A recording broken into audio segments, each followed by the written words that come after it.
I have visited with Penny a couple of times yesterday afternoon and yesterday evening. The family is obviously taking it very hard. It's one of those things where you kind of, we kind of urge the public just to kind of let them mourn. Everybody just kind of step back and let the family mourn.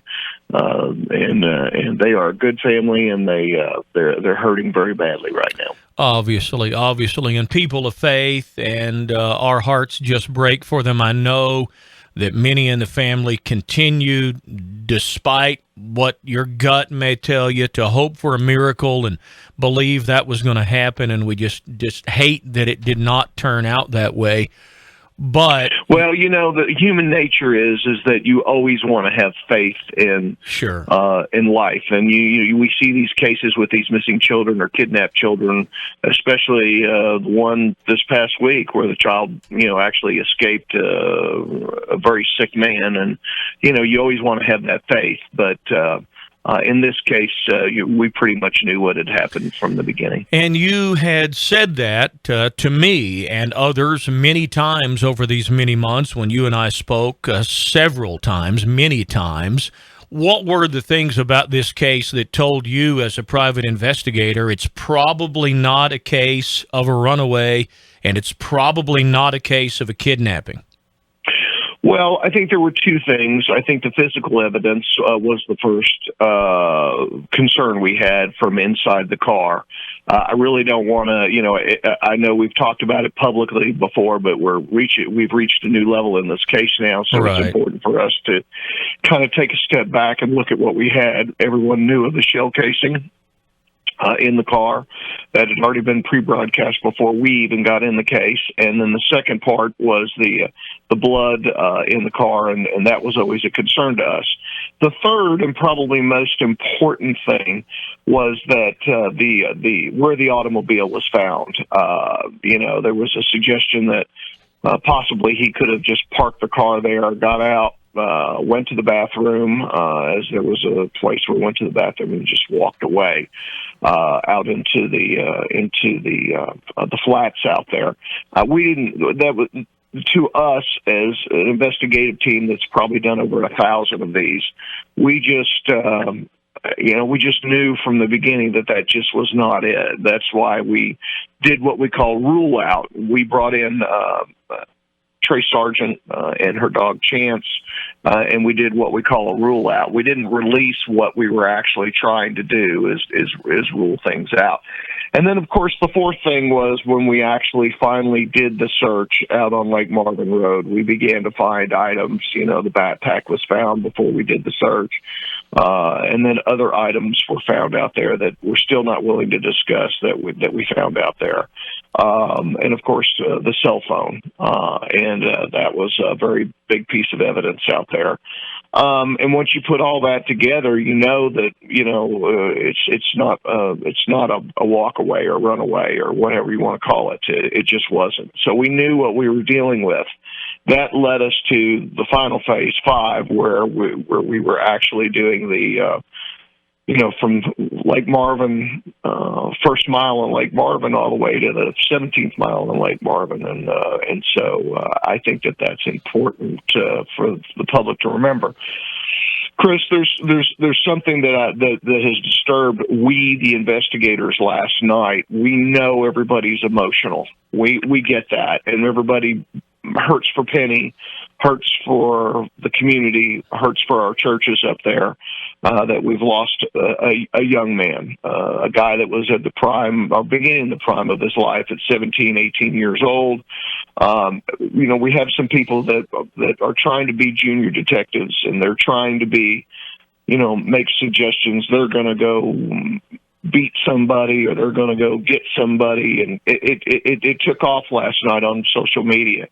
We want to send the message this morning, 2 things. Number one, guys, stay off of Lake Marvin Road. Don't go play junior detective. Don't try to go out there and find the crime scene. Don't just stay away, because anything you find out there will be not admissible as evidence. So please just stay off of Lake Marvin Road unless you have business at one of the ranches out there, or oil companies, or even if you're going to go around and go fishing at Lake Marvin.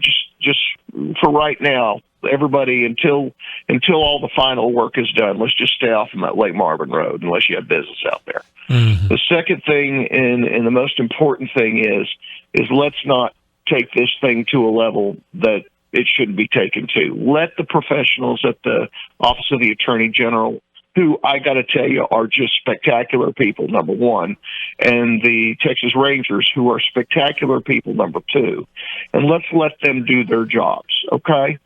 Our job, as hired by the Meeks, was to assist in finding Thomas Brown, and we've done that. All the agencies have worked together like a glove, and that part of the investigation is over. Now, if you really want to help, you'll stay out of that area so that they can do their jobs. And I want to urge that, because there was a lot of radical stuff being said on social media last night. Everybody needs to take a breath, take a step back. If you want to do something and you're that emotional about it, do something for missing children. Do a fundraiser for the family for the funeral. Do something that is positive. We don't need people running around out there being negative right now. Everybody's emotional. We get it. We've been through this. Our team has been through this thousands of times with families. We just urge everyone just to kind of take a step back, take a breath. I know everybody had hope, but that's not how it worked out. Mm. So that's my message this morning. One of the specifics that you did mention in your press release last evening, Mr. Klein, is that the remains were found, quote, by a person that had heard the call from law enforcement and your firm asking everyone to keep a watch on Lake Marvin Road. Now, I realize this is a homicide investigation, and some of these things just cannot be shared publicly, but I'll ask nonetheless. Can you tell us more about the finding of the remains? Was it just that, an individual who was working or who was specifically out looking and actually found them as an individual, or was it a law enforcement effort or a combo? No, it was not a law enforcement effort.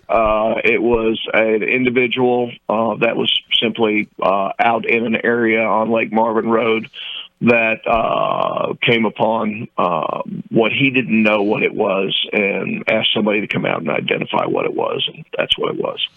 You have told me as well that this was, and of course specifics of the spot would not be something you would want to broadcast, because that is an area that's critical to the ongoing investigation. We respect that for sure. But it was in a general area out Lake Marvin Road that had been the prime focus area from the beginning. Was that initially, and since before some of the other evidence was found out there, like the backpack and the phone as an example, was it just a gut feeling in your experience? Look, if there's something that's happened here, the disappearance of this young boy, and somebody disposed of a body, where would it be most naturally here? There's the Lake Marvin area, or were there other things that pointed to that as a prime area of suspicion from the beginning?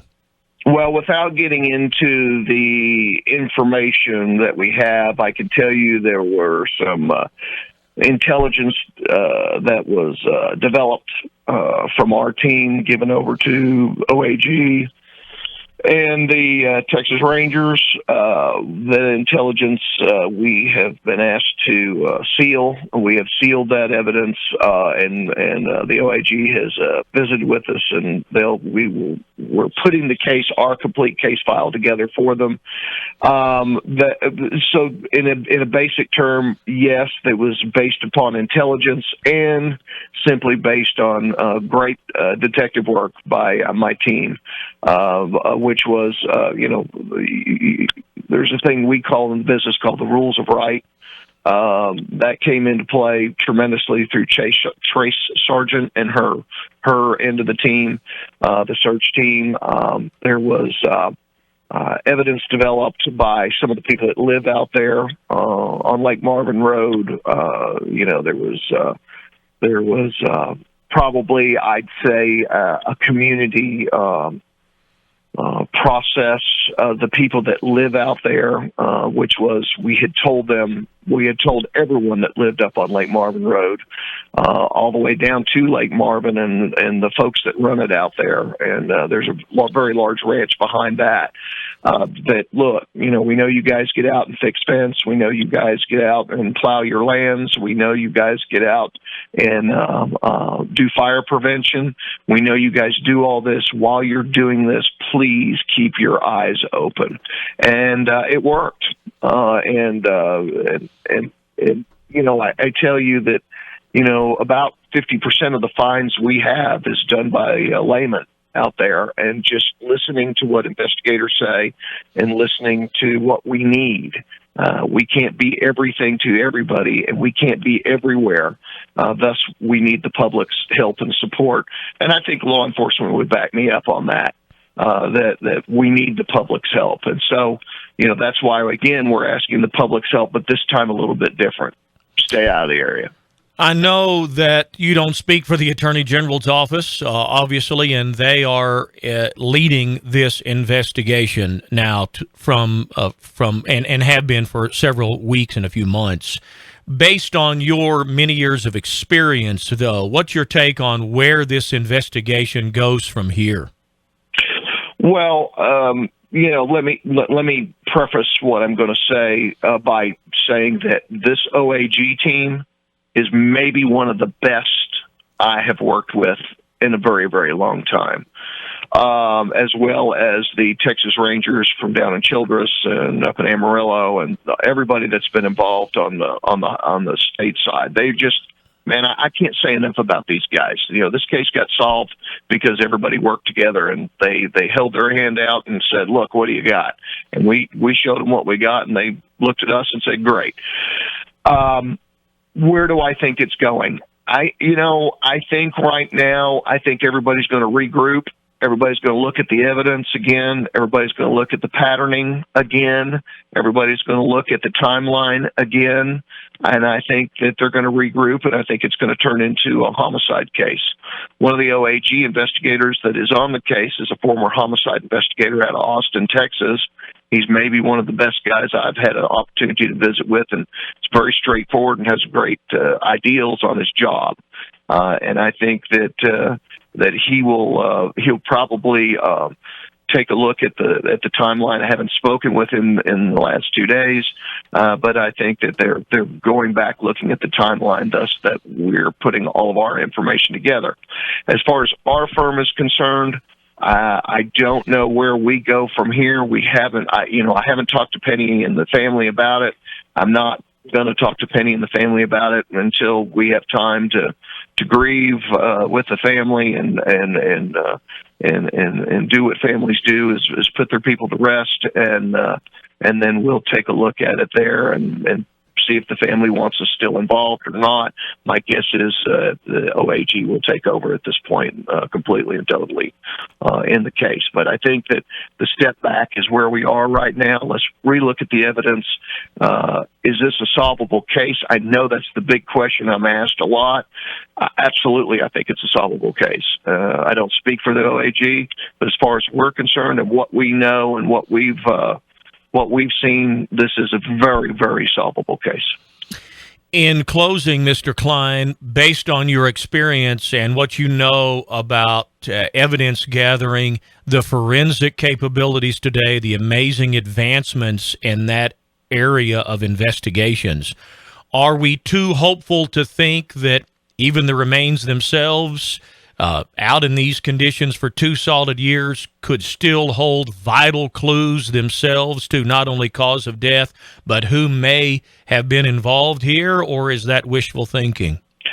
Well, Chris, I will say this. I can't get into, the evidence itself, but I can tell you that this is a very solvable case, in my opinion. And I think my team's opinion. I think everybody was saying yesterday, when we were officially informed and we knew something was big going on, that's why we warned everybody, just kind of step back. Let's wait for the announcement from the OAG. I think that I haven't talked to one person in law enforcement that has said this case is not solvable. And I think the question that the town of Canadian has and the county of Hemphill has is, do we have a killer amongst us? That's a great question. I don't know the answer to that question, but I do believe that this case is solvable, and let's everybody let the OAG and the Texas Rangers do their job. They're good at what they do, and we'll have that. But I'd like to throw in here, Chris, and I don't know how many seconds you have left That's here, right. but I'd like to throw in here a special thanks to you and your station. You guys have done, and the Canadian Record. You guys have done spectacular reporting on this. I think it's been picked up around the United States. And Chris, it all goes back to small town values. It goes back to small town caring for their fellow neighbors. It all goes back to God, family, everything else. And I just want to say thank you to you and your station. I want if we are now out of this case, we want to thank you to you, obviously, Canadian Record. And lastly, I'd like to thank the hotels and the people who run restaurants and that sort of thing. They kind of know us now, and when we walk in, they're always there with like some of my guys said, a crate, glass of tea, and some water, and they always feed us and they take care of us, and they put us in a place in the restaurant away from everybody because people like to come up and ask us questions.